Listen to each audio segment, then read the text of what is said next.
اب آ جائیے وہ معجزہ جو آج کا پہلا معجزہ میں نے ڈسکس کرنا ہے، شق القمر والا واقعہ جو قرآن حکیم میں سورۃ القمر کی آیت نمبر 1 سے لے کر 4 تک میں ایڈریس ہوا ہے۔ اعوذ باللہ من الشیطان الرجیم، بسم اللہ الرحمن الرحیم۔ اقتربت الساعہ، قریب آ گئی قیامت، وانشق القمر، اور 2 ٹکڑے ہو گیا چاند۔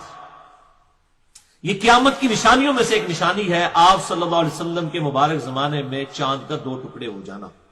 کیونکہ آپ صلی اللہ علیہ وسلم بھی قیامت کی ایک نشانی ہے، کیونکہ آپ کے بعد تو آپ کوئی پیغمبر نہیں آنا، آپ قیامت ہی آنی ہے۔ اسی لیے صحیح مسلم میں حدیث ہے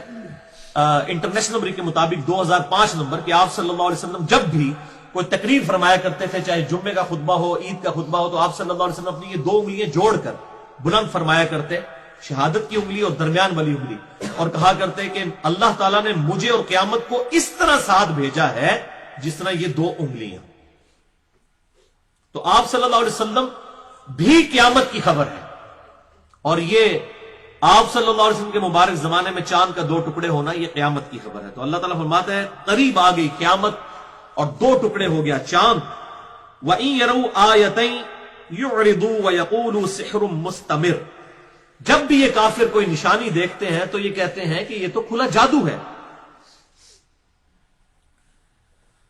اور وہ اس نشانی سے منہ بھی پھیر لیتے ہیں۔ وَكَذَّبُوا وَاتَّبَعُوا أَهْوَاءَهُمْ، اور انہوں نے ہمارے محبوب صلی اللہ علیہ وسلم کے لیے جو نشانی ظاہر ہوئی اس کو بھی جھٹلایا اور اپنی خواہش نفس کی پیروی کی۔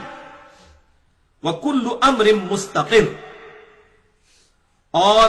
ہر کام کے لیے ایک انجام مقرر ہے، یعنی ہمارے پیغمبر کا انکار کرو گے تو اس کا انجام آنے والا ہے تمہارے لیے عذاب کی شکل میں۔ وَلَقَدْ جَاءَهُم مِّنَ الْأَنبَاءِ مَا فِيهِ مُزْدَجَرٌ، اور پہنچ چکی ہیں ان کے پاس اگلی قوموں کی تباہی کی خبریں جو کہ بڑی عبرت والی خبریں ہیں۔ تو ڈر جاؤ، ہمارے محبوب صلی اللہ علیہ وسلم کا انکار نہ کرو، ورنہ تم پر بھی وہ عذاب آئے گا، اور وہ الٹیمیٹلی عذاب جو ہے قتال کی شکل میں مسلمانوں کے ہاتھوں سے ان کافروں پر اللہ تعالیٰ نے توڑوایا۔ اسی کی ڈیٹیل صحیح بخاری اور صحیح مسلم دونوں کے اندر موجود ہے۔ شق القمر والے واقعے کی صحیح بخاری میں انٹرنیشنل نمبر کے مطابق 3636 اور 3868، اور صحیح مسلم میں 7071 سے لے کر 7079 تک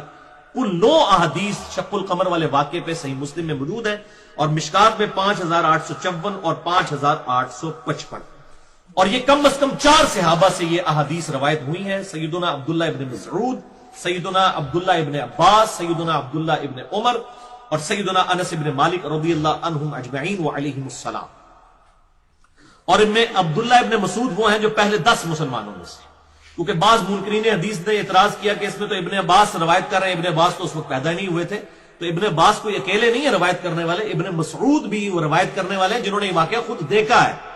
اور یہ بخاری اور مسلم کا میں حوالہ دے چکا، اس میں موجود ہے۔ ابن عباس کہتے ہیں کہ مشرکین عرب نے آپ صلی اللہ علیہ وسلم سے کہا کہ اپنی نبوت کی کوئی نشانی آپ کے لیے ظاہر کی جائے، تو اللہ تبارک و تعالیٰ نے، ہم منا میں موجود تھے، چاند کو 2 ٹکڑے فرما دیا، اور ہیرا پہاڑ اس کے درمیان میں تھا، ایک ٹکڑا اس کے دائیں طرف، ایک اس کی بائیں طرف ہو گیا، اور یہ منظر مسلمانوں نے، کافروں نے، سب نے دیکھا۔ اس وقت اللہ کے محبوب صلی اللہ علیہ وسلم نے ارشاد فرمایا اشہدوا، گواہ ہو جاؤ اس بات کے اوپر کہ اللہ تعالیٰ نے میرے لیے یہ معجزہ ظاہر فرما دیا۔ اس میں کئی الفاظ نہیں کہ آپ نے یوں انگلی سے اشارہ کیا اور وہ 2 ٹکڑے ہوئے، اس طرح کا کوئی معاملہ نہیں ہوا۔ آپ صلی اللہ علیہ وسلم کی دعا کی برکت سے اللہ تعالیٰ نے ایک معاملہ ظاہر فرما دیا، لیکن ظاہر ہے یہ منہ مانگا معجزہ نہیں تھا، بس انہوں نے ایک تھریٹیکلی ایک بات کی تھی کہ ہمیں کوئی معجزہ دکھائیں تو وہ دکھایا، اگر منہ مانگا ہوتا تو اسی وقت عذاب آ جاتا۔ یہ ایک معجزہ ہے جو اس حوالے سے ذکر ہوا، باقی دعوی نبوت کرنے والا معجزہ صرف قرآن ہے قیامت تک کے لیے آپ صلی اللہ علیہ وسلم کا۔